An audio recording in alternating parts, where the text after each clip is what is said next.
This Toyota has over 400,000 miles on it, and the owner, he's never rebuilt the engine, never touched the transmission.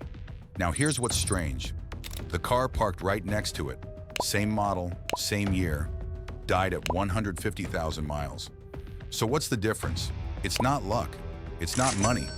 It comes down to a handful of small habits that almost nobody talks about. And here's what should worry you.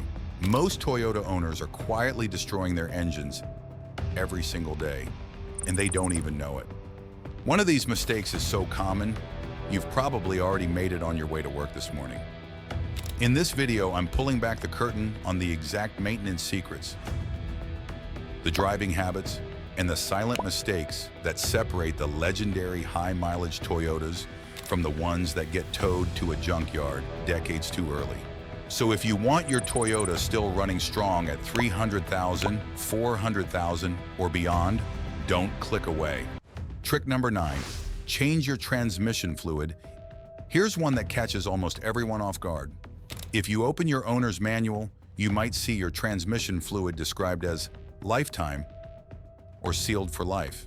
And most owners read that, breathe a sigh of relief, and never think about it again. But let me ask you a question. Whose lifetime are they talking about? Because it's definitely not your car's. The truth is, lifetime fluid usually means it'll survive the warranty period, not 300,000 or 400,000 miles. Transmission fluid does the same thing oil does. It lubricates, it cools, and it carries away tiny metal particles and heat. And over years of driving, that fluid breaks down. It gets dark, it gets dirty, and it slowly loses its ability to protect one of the single most expensive components in your entire vehicle. Here's the part that should get your attention. A transmission rebuild or replacement can run you anywhere from $2,000 to $5,000. A fluid change? Often under $200. That's not maintenance, that's insurance. So here's what to do. On most high-mileage Toyotas, draining and refilling the transmission fluid every 60,000 to 90,000 miles keeps it cool, clean, and shifting smoothly for the long haul. If your fluid has never been changed and you're already deep into the miles, talk to a trusted mechanic first. But do not let sealed for life fool you into ignoring it completely. The owners who quietly cross 400,000 miles, almost none of them treated their transmission fluid as set it and forget it. And that one decision is part of why their Toyota is still on the road, while others are sitting in a shop with a 4-figure repair bill. Trick number 8, respect your cooling system like your engine's life depends on it. Because it does. Ask any mechanic what actually kills a Toyota engine, and overheating will be near the top of the list every single time. And the frustrating part? It's almost always preventable. Here's what most owners don't realize. Coolant isn't a fill it once and forget it fluid. Over time, it breaks down. It becomes acidic. It stops transferring heat the way it's supposed to, and it quietly eats away at your water pump, your radiator, and the gaskets holding your engine together. You won't see it happening. There's no warning light for your coolant is getting old. It just slowly stops doing its job. Until one hot afternoon, sitting in traffic, your temperature gauge starts climbing. And by then, the damage is already being done. And let me be clear about what's at stake. A simple coolant flush costs you maybe $100. But let that cooling system fail, and you're looking at a warped cylinder head, a blown head gasket, or in the worst case, a completely cooked engine. Repairs that can run into the thousands. So here's the move. Flush and replace your coolant roughly every 100,000 miles, or follow your manual schedule if it calls for it sooner. Use the correct Toyota spec coolant, usually that pink long life formula, and never just top off a low reservoir without asking why it got low in the first place. A dropping coolant level is your car trying to tell you something. The owners who reach 300, 400,000 miles treat overheating as the one thing they will never let happen, because they understand a simple truth. You can replace almost any part on a Toyota, but a single overheating event can end the whole engine in minutes. Trick number 7, Warm it up before you demand everything from it. Cold starts are when the most wear happens to your engine. When your Toyota has been sitting overnight, most of the oil has drained back down into the pan, which means for those first few moments, the engine is running with the least protection it'll have all day. Now, you don't need to sit there idling for 10 minutes like it's 1985, but flooring it the second you start the car, while everything's still cold and thick, that's like sprinting the moment you wake up before you've even stretched. So give it 30 seconds to a minute to circulate that oil, then drive gently for the first few miles until the engine reaches operating temperature. Easy on the throttle, no hard acceleration, no high RPMs. It costs you nothing. But done every single day for years, it's one of the quietest reasons some Toyotas just refuse to die. Trick number 6, fight rust before it eats your Toyota from the inside out. Here's a truth that surprises people. Plenty of Toyotas don't die because the engine fails. They die because the frame and body rot out from underneath a perfectly good drivetrain. You can do everything right under the hood and still lose the car to rust. And rust doesn't announce itself. It starts hidden, up in the wheel wells, along the frame rails, in the lines underneath. By the time you see it bubbling through the paint, it's been spreading for years.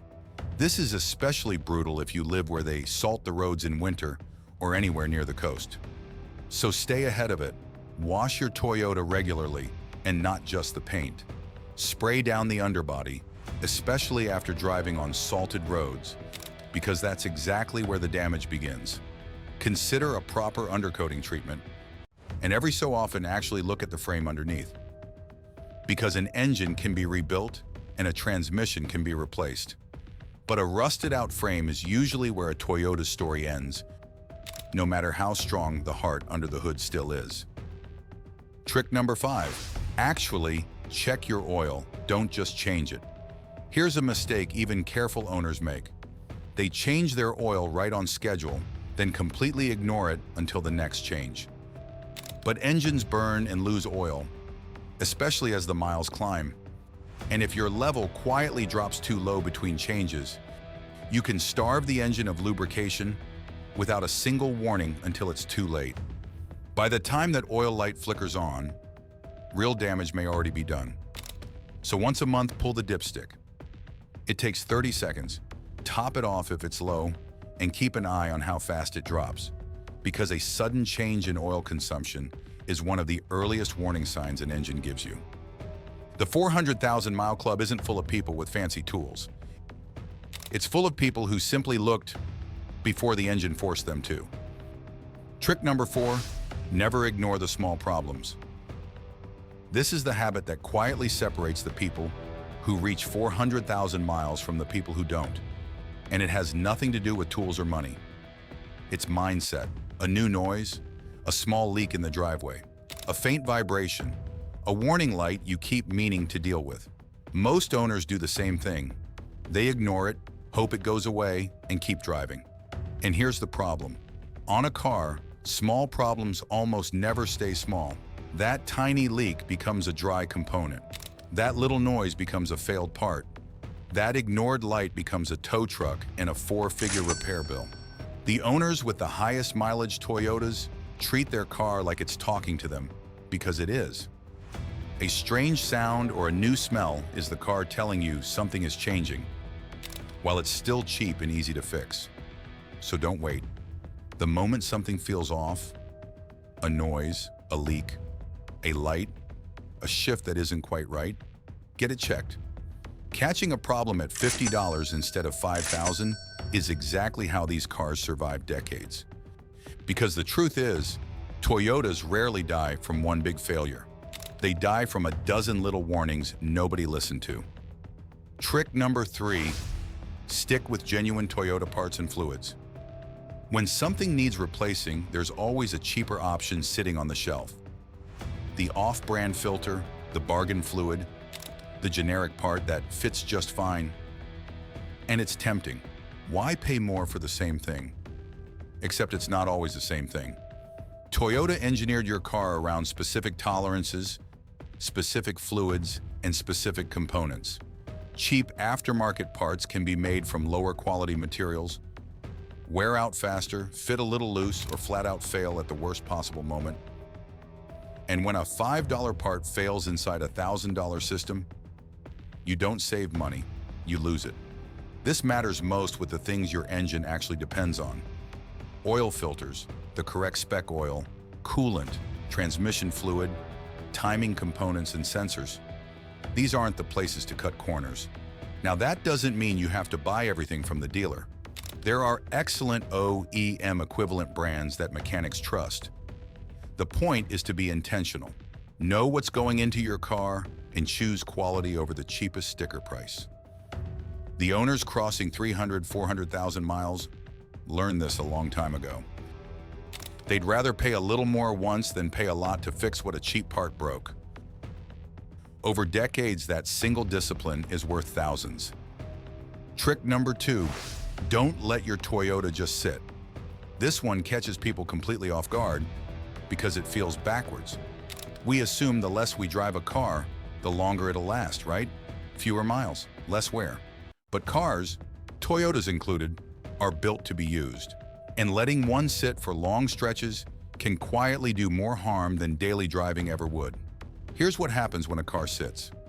Rubber seals and gaskets dry out and crack. Oil drains away and leaves internal parts unprotected. Moisture builds up inside the engine and exhaust. The battery slowly dies. Tires develop flat spots. Brake rotors start to rust. Fuel goes stale. And critters, yes, really, love to nest in a machine that never moves. The cars that age the worst aren't always the ones with high miles. Sometimes they're the ones that sat in a garage for months, being protected, while every rubber and fluid component slowly degraded from the inside. So if you've got a Toyota you don't drive often, don't just let it hibernate. Start it up and take it for a proper drive. Long enough to fully warm up, at least every week or two. Keep the fluids circulating, the seals moving, and the battery charged. A Toyota wants to run. Use it regularly, and it'll reward you with the kind of mileage most owners only dream about. Trick number 1. The everyday mistake that silently kills more Toyotas than anything else. This is the one I warned you about at the start, and it's number 1 for a reason. It doesn't happen on a road trip or when you're pushing the car hard. It happens during the most ordinary driving imaginable. And millions of owners do it every single day without a clue. The mistake? Constant short trips that never let the engine fully warm up. Here's why it's so destructive. A cold engine produces moisture and unburned fuel that end up in your oil. Drive long enough to reach full operating temperature, and the heat burns it all off. But if you only ever drive a few minutes at a time, the engine never gets hot enough to clean itself out, so that moisture and fuel just keep building, diluting your oil and forming sludge in the places your engine needs to stay clean. And the cruelest part? It's completely invisible until years later you're staring at a worn-out engine aging far faster than its mileage should allow. So when you can, combine short errands into one longer drive so the engine fully warms up. And if your life is mostly short trips, change your oil more often, because yours is working under the toughest conditions there are. This single habit is the quiet line between a Toyota that fades out early and one that rolls past 400,000 miles like it's nothing. So now you know all of it. The only question left is simple. Are you going to use it? Because your Toyota was built to go the distance, from here, the rest is up to you. And that's the full list. The exact habits that separate the Toyotas rolling past 400,000 miles from the ones that give up too soon. None of it is complicated, and none of it is expensive. So pick one trick and start using it this week, then add another. That's how these high-mileage Toyotas are made. If this video helped you out, hit that like button and subscribe to All About Toyota, where we help you keep your Toyota running strong for the long haul. And drop a comment. How many miles are on your Toyota right now? Let's see who's got the highest. Thanks for watching. I'll see you in the next one. Take care of that Toyota, and it'll take care of you.